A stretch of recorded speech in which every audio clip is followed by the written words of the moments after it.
नमस्कार। परख के आज के अंक में मेरी यह कोशिश होगी कि मैं आपको एक प्रसिद्ध समाज वैज्ञानिक के बारे में जानकारी दूं, एक परिचय दूं। हम आज के इस अंक में धीरूभाई सेठ के बारे में बात करेंगे।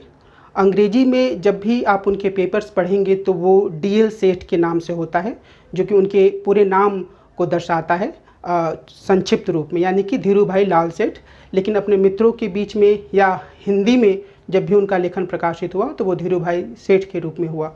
और उनका महत्व हिंदुस्तान के समाज विज्ञान में इसलिए है क्योंकि उन्होंने इस बात की लगातार कोशिश की कि जो समाज विज्ञान है या जो सिद्धांत का जो एक पूरा दायरा है वह सिर्फ पश्चिम से आयातित सिद्धांतों तक ही सीमित ना रहे, बल्कि उसमें भारतीय अनुभवों को, भारतीय परंपराओं को, भारतीय समुदायों की दृष्टि को महत्वपूर्ण स्थान मिले। और उन्होंने इसके लिए लगातार कोशिश की। लोकायन के माध्यम से या CSDS में भारतीय भाषा कार्यक्रम को स्थापित करके उन्होंने कोशिश की कि जो भारत में ज़मीनी स्तर पर अनुभव हैं या जो भारतीय ज्ञान परंपरा है उसे भी एक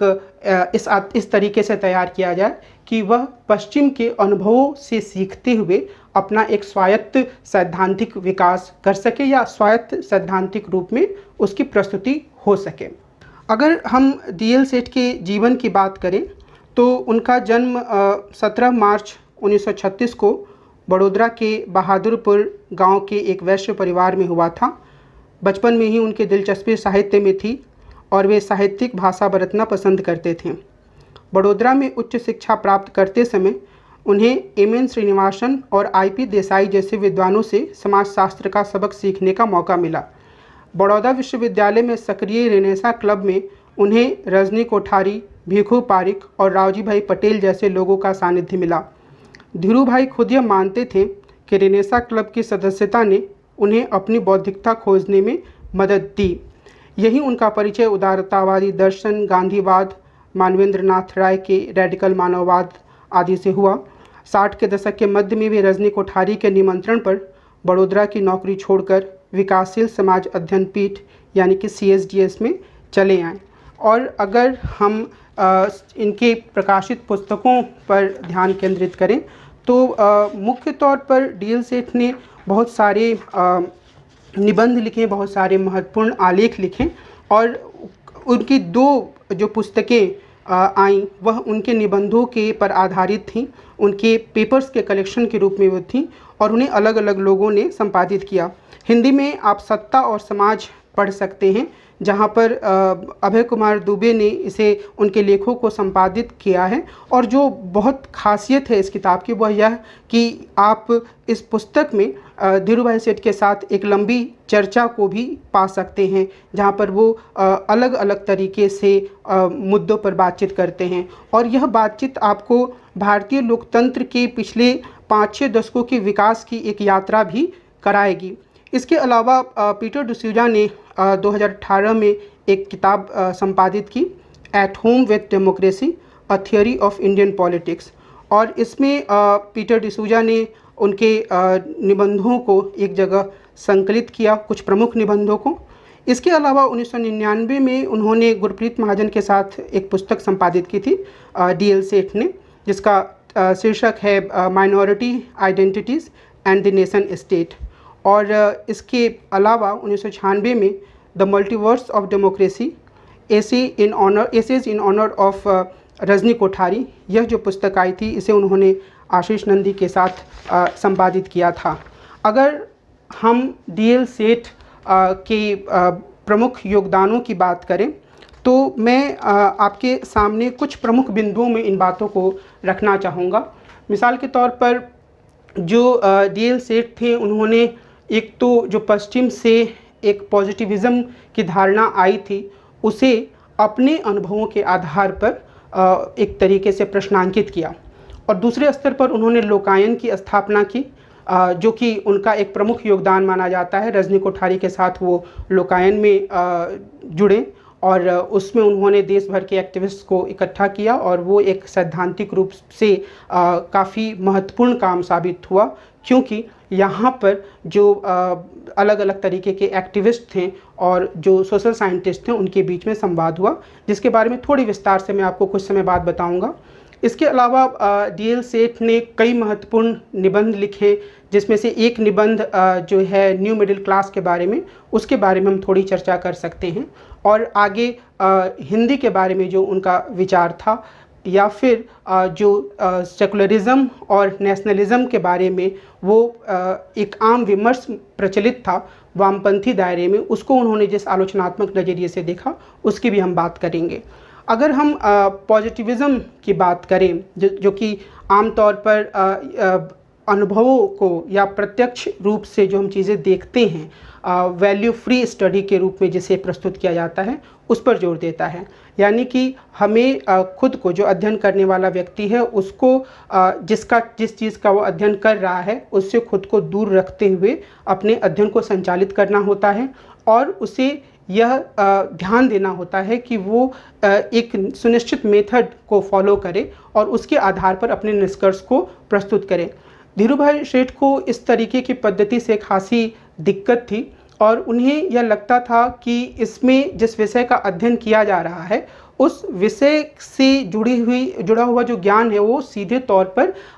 अनुसंधानकर्ता या रिसर्चर के पास सामने नहीं आ पाता है, और इसके स्थान पर वो एक तरीके की एक्सपीरियंशियल मेथोडोलॉजी को आगे बढ़ाना चाहते थे, जहाँ पर समुदाय के साथ जुड़कर या समुदाय की परंपराओं के साथ जुड़कर एक नए तरह के ज्ञान के सृजन का प्रयास हो। और उनका यह भी मानना था कि जिन भी सोशल साइंटिस्ट्स ने ऐसा किया वो एक नई तरह की समझ हमारे सामने रख पाएँ। वो एम.एन. श्रीनिवास के संस्कृताइजेशन या संस्कृतिकरण की जो अवधारणा है उसकी बात करते थे, या फिर रजनी कोठारी ने जो समय समय पर कांग्रेस सिस्टम या फिर जातियों के राजनीतिकरण जैसी अवधारणाएं प्रस्तुत की, उसे भी वो इसी श्रेणी में रखते थे। धीरूभाई सेठ की जो यह सोच थी, लोकायन उसका एक तरीके से प्रतिबिंब था। लोकायन में जो महत्वपूर्ण बात हुई वो ये कि अलग अलग जो छोटे छोटे आंदोलन चल रहे थे देश में, उन्हें एक साझा मंच मिला जहाँ पर उन आंदोलनों के प्रतिनिधियों से या उनसे जुड़े एक्टिविस्ट से जो सोशल साइंटिस्ट हैं वो सीधा संवाद करते थे, और उस संवाद से अधिकांश मौक़ों पर जो सोशल साइंटिस्ट थे उन्हें फ़ायदा हुआ, उन्हें एक तरीके की नई अंतर्दृष्टि मिली, और वो एक अध्ययन के रूप में जब सामने आया तो उसने भारत में जो एक सैद्धांतिक समझ थी समाज विज्ञान से जुड़ी हुई, उसको एक नई दिशा दी, उसको एक नई पहचान उपलब्ध कराई। धीरूभाई सेठ की यह कोशिश थी कि वो कि भारतीय भाषाओं में समाज विज्ञान आगे आए। उन्होंने हिंदी के बारे में एक महत्वपूर्ण निबंध लिखा, जिसमें उन्होंने हिंदी को राष्ट्रभाषा बनाने की वकालत करने या हिंदी को राष्ट्रभाषा बनाने की जिद करने वाले लोगों की बातों को एक तरीके से आलोचनात्मक निगाह से देखा, और उन्होंने ये कहा कि हिंदी को राष्ट्रभाषा बनाने की जिद को छोड़ दिया जाना चाहिए। यह देखा जाना चाहिए कि यह एक क्षेत्रीय भारतीय भाषा है, और फिर इसे समृद्ध करने की लगातार कोशिश होनी चाहिए। और इन्हीं कोशिशों को एक मूर्त रूप देने के लिए उन्होंने CSDS में भारतीय भाषा कार्यक्रम को स्थापित किया। और हम सब अगर हिंदी क्षेत्र में समाज विज्ञान की वर्तमान दशा को देखें तो हम यह पाएंगे कि बहुत सारे जो समाज वैज्ञानिकों के विचार हैं या एक जो नई तरह की सोच है, उसमें भारतीय भाषा कार्यक्रम के माध्यम से प्रोफेसर अभय कुमार दुबे ने जो काम किया, न सिर्फ कई सारी पुस्तकों का अनुवाद करके, बल्कि प्रतिमान जैसी एक जर्नल को प्रकाशित करके, जिसमें कि नए नए तरीके के आलेख प्रकाशित हुए, उन्होंने एक समृद्धि दी भारतीय समाज विज्ञान को भी, और हिंदी में जो चिंतन पद्धति चल रही थी उसे भी। हमारे कई मित्र यह बताते हैं कि अगर दलित विद्वता से संबंधित बहुत सारे लेखन से लोग परिचित हो पाएँ तो उसका एक प्रमुख कारण यह था कि कई सारे महत्वपूर्ण आलेख हिंदी में उपलब्ध कराए गए हैं, या फिर रजनी कोठारी के विचार हिंदी क्षेत्र तक पहुंच पाया, तो उसका कारण यह था कि भारतीय भाषा कार्यक्रम में उसे एक प्रोत्साहन मिला। तो ये एक महत्वपूर्ण योगदान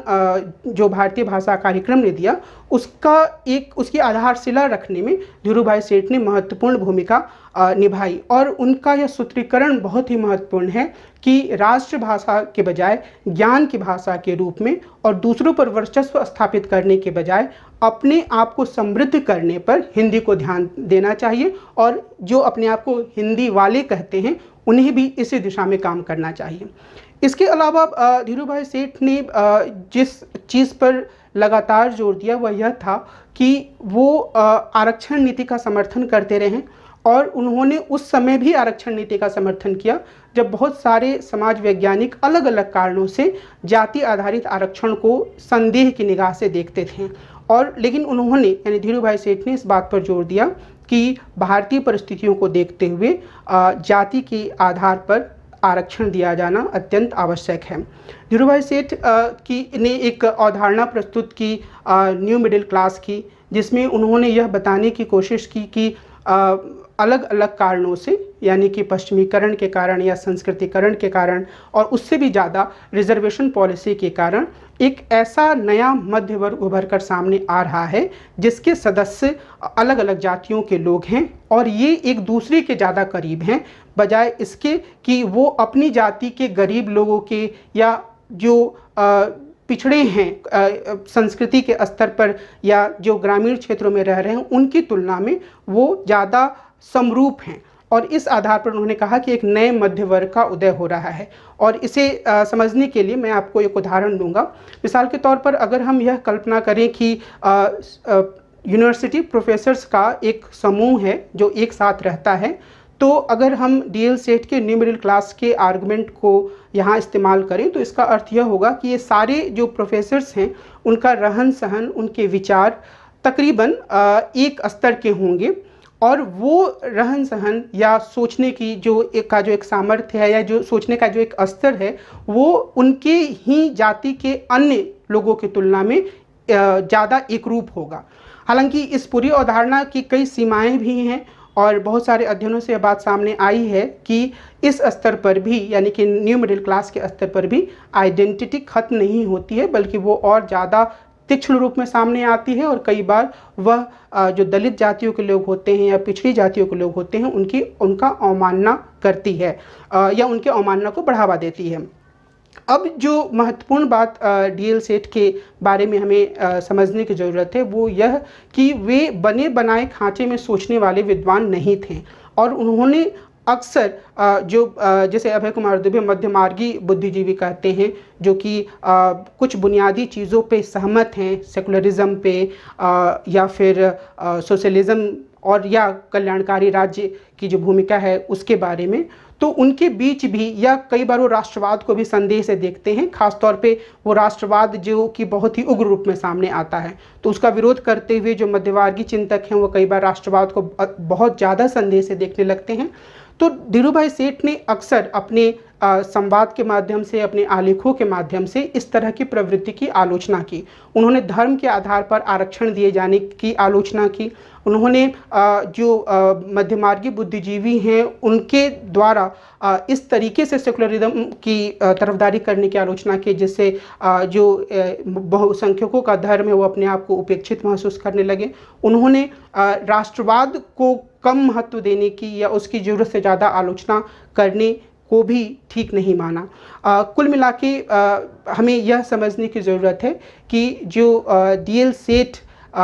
एक समाज वैज्ञानिक के रूप में हिंदुस्तान में हुए, उन्होंने जो सबसे बड़ा योगदान दिया वो यह था कि, और मैं कहूँगा कि वो उस परंपरा से आए हुए चिंतक के रूप में हैं जिसमें कि अन्य कई चिंतकों को हम शामिल कर सकते हैं, रजनी कोठारी से लेकर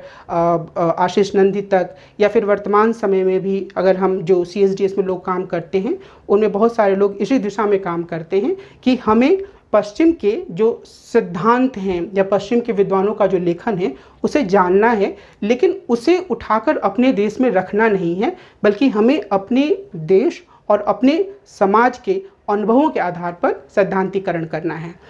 मैं डीएल सेट के बारे में अपनी चर्चा को यहीं विराम दूंगा। बस एक छोटी सी बात मैं आप सब लोगों से कहूँगा कि निश्चित रूप से डीएल सेट के बहुत सारे पेपर्स, बहुत सारे आर्टिकल्स उपलब्ध हैं, तो आप उन्हें पढ़ने की कोशिश करें। अगर आप सिर्फ हिंदी में पढ़ना चाहते हैं या हिंदी में पढ़ने में आपको ज़्यादा रुचि है, तो आप अभय कुमार दुबे द्वारा संपादित पुस्तक सत्ता और समाज ज़रूर देखें। परख के अगले अंक में हम मिलेंगे और एक अन्य मुद्दे पर चर्चा करेंगे। नमस्कार।